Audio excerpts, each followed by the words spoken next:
আসসালামু আলাইকুম, সবাই কেমন আছেন? মনে আছে আপনাদেরকে দেখাইছিলাম যে আমি আমার মাঝরাতে নতুন পেজরা লাগাইছিলাম আজ থেকে 2 মাস আগে। আলহামদুলিল্লাহ আজকে সেই মাহিন্দ্রা খন আমি আমার মাজরার লাগানো পেজ গাছ থেকে আজকে আমার মালিকের জন্য অনেকগুলো পেজ তুলছি দেওয়ার জন্য। এই পেজ গাছগুলো বয়স মাত্র 2 মাস, এর ভিতরে কফিলে বলতেছে কফিলের প্রয়োজন, সেজন্য আজকে 1 পলিথিনের মতন আমি পেজ তুলছি।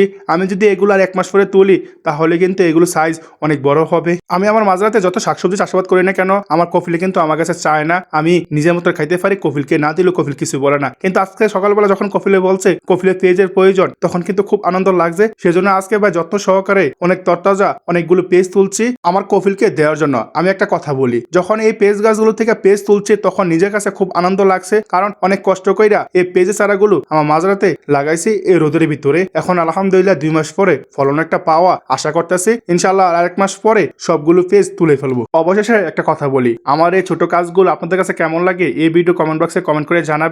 আর ভিডিওটা ভালো লাগলে অবশ্যই লাইক কমেন্ট শেয়ার করে পাশে থাকবেন। সবাইকে জানাই আল্লাহ হাফেজ।